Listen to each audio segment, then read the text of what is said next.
Welcome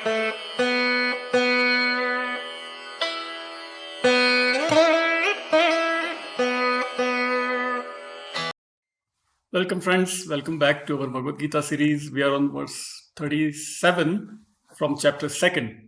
There is some interesting controversy in this episode that I'll try to touch upon, but let's begin first. So verse 37, Hataha va prapsyasi swargam jitva va bhokshase mahim tasmat uttishta kaunteya yuddhaya krit nishchayah.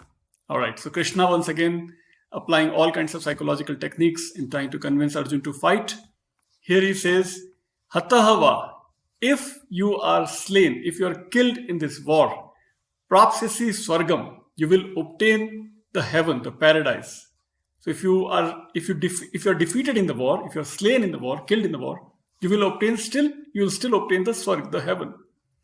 But jitva va bhokshase mahim, but having won the war, if you win the war, bhokshase, you will enjoy, you will consume, you will be relishing mahim, in the sense you will conquer the land. So if you are slain, you go to heaven. If you win, you get the land. So in both cases, your duty is to fight. Either win or lose, you have still win-win situation. Even if you win, you get the land. If you lose, that is you're killed, you go to heaven. So applying that, trying to lure Arjun back to fight. So all kinds of carrots and sticks he's applying to convince Arjun to fight. Then, tasmat uttishta kaunteya. Tasmat, therefore, from then, that is, therefore, uttishta, arise, kaunteya, son of Kunti. Fight, uttishta, stands, because Arjun has already fallen down in his chariot, he's sitting down, his limbs are all still weak and so on. So Krishna is saying, get up and fight. Yuddhaya, for war, krit. Be determined, be convinced, be determined, be resolved to fight. So the Winthrop Sargeant's translation says here, either having been slain, you shall attain heaven, or having conquered, you shall enjoy the earth. Therefore, stand up, Arjun, resolved to fight. So hataha va prapsyasi swargam jitva va bhokshase mahim tasmat uttishta kaunteya yuddhaya krit nishchaya. 38th verse now.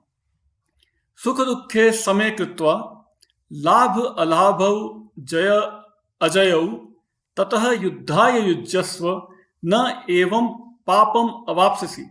So again Krishna is saying, sukh or dukh, victory or loss, be equanimous, be of balanced mind, right? Be of samaha, equal, kritva, keep your mind balanced.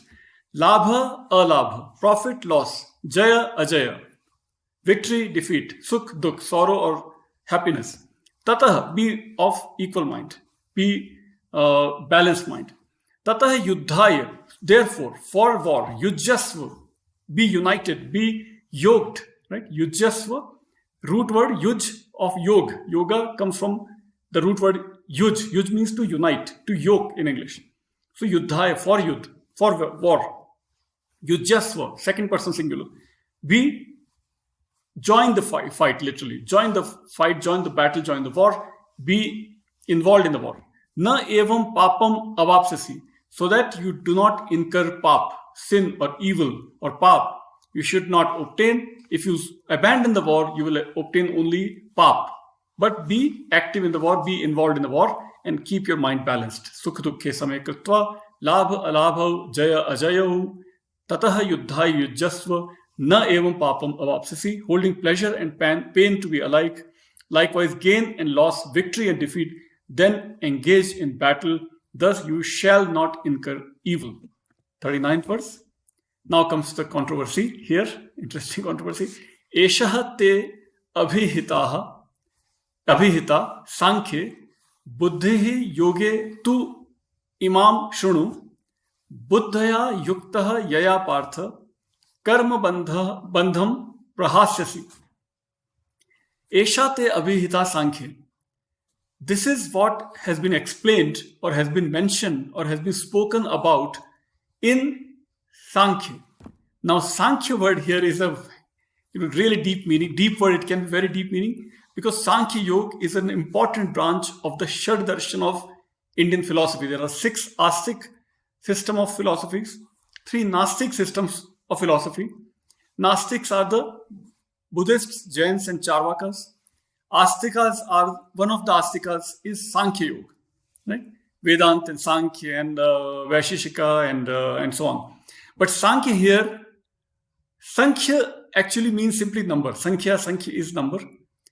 Sankhya has been mentioned earlier in the verses, simply means battle or war. Right? When Arjun tells Krishna to take his chariot in the middle of the battlefield, that time the word used is Sankhya. Establish my chariot in the middle of the battle. So here Sankhya could mean either Sankhya Yoga, the philosophy, or simply battle. That this is how the battlefield, people have spoken about the battlefield, that if you win, you go to heaven. If you lose, you go to heaven. If you win, you enjoy your victory, you enjoy your land, the land that you conquer.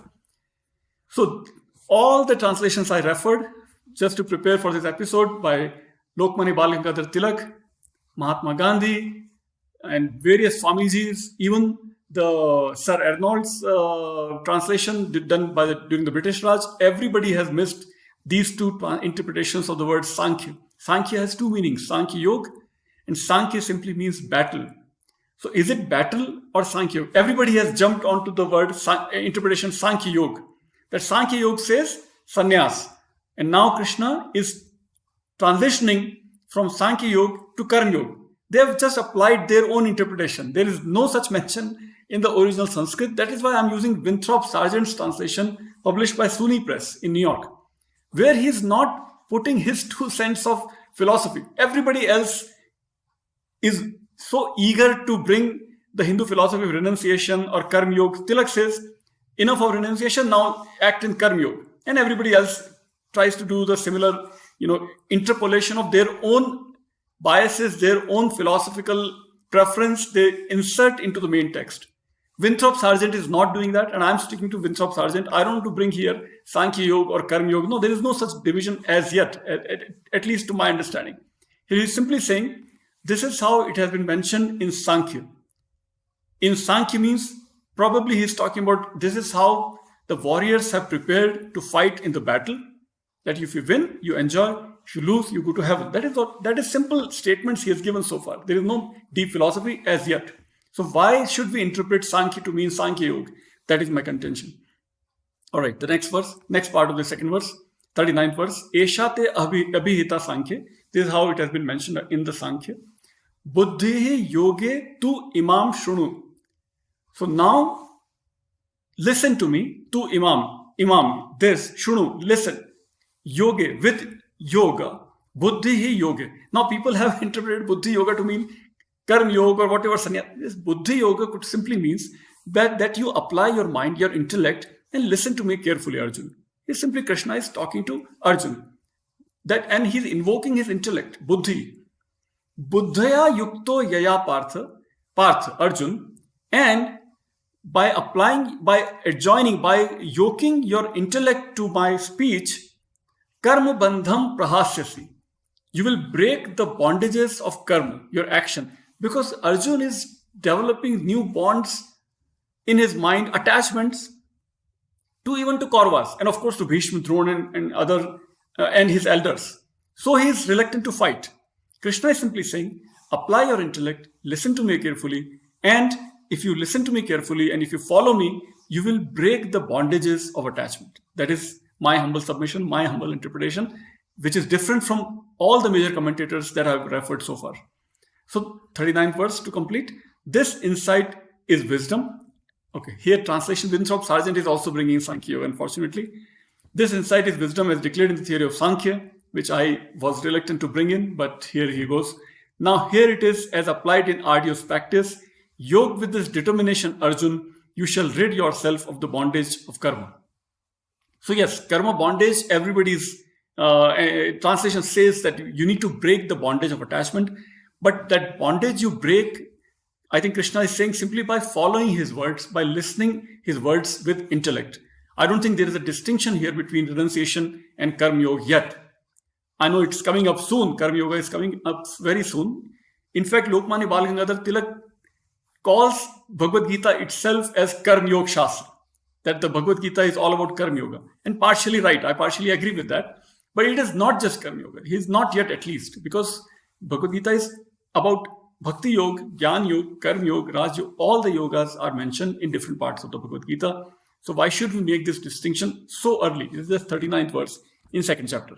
All right, let's keep going to the next verse, 40, verse 40, chapter 2nd. Neha bhi kramanashah asti pratyavayo na vidyate. Excellent word here, pratyavayo na vidyate. Svalpam api asya dharmasya trayate mahato bhayat. Very, very interesting line here. I think one of the most favorite lines that I have heard this line, pratyavayo na vidyate, many, many times from Pujya Pandurang Shastri Athavale, Dadaji in Swadhyaya, the founder of Swadhyaya. He passed away in 2003. He has given a lot of discourses on the Bhagavad Gita where he says, and the Bhagavad Gita line here says, Neha bhi kramanasho asti. So he says, here in this yoga, no effort is lost. Any positive action that we do to attain our goal, even if we lose, we always reap the benefits of even that little action, little karma that we do. We always benefit from those karma, even from the little action. Pratyavayo na vidyate. It is never wasted. It's never perished. It never disappears. Pratyavayo na vidyate. Pratyavayo means diminution, reverse, or contrary course, opposite action. You can't just go back. Once you start progressing in your towards your goal, neither can you go back, and nor your little action is wasted. They all add up. Swalpam api asya dharmasya. Swalpam, little. Swalpam gives the Kannada word salpa, which means same meaning. Very little. Even some effort. Swalpam, salpa in Kannada. Little, thoda, kuch in Hindi or Urdu. Little effort, api, even the little effort, asya dharmasya, of the dharma, trayate mahato bhayat. It redeems you from all fear. Right? So here in the translation it says, no effort is lost, nor is any loss of progress found. Even a little of the discipline protects one from great danger. So this is how he has translated as great danger, but I would simply say it frees you from all kinds of fear. Bhayat. Bhay means fear, not danger, I think, in my opinion. So it trayate, protects. Trayate, trahimam is very common phrase which is used even in Hindi. Trahimam is when you invoke a deity and ask the deity to free you from difficulties or from fear, you say trahimam, mam to me, trahi, redeem me or free me or protect me. So here that's what is going on. So trayate mahato bhayat. It protects you, redeems you from all kinds of fear even if you apply little effort. So that completes our 4 verses. To complete 40th verse once again. Neha bhi kramanasho asti. Nasho. Nash never happens. Right? Pratyavayo na vidyate. There is no opposite action. There is no wastage of effort. Swalpam api asya dharmasya. Even little effort. Trayate mahato bhayat. It frees you from fear. So that is my humble translation for this episode, which differs a little bit from all the great luminaries to whom I revere, and I ask for forgiveness if any mistake. Thank you, and I'll see you next week.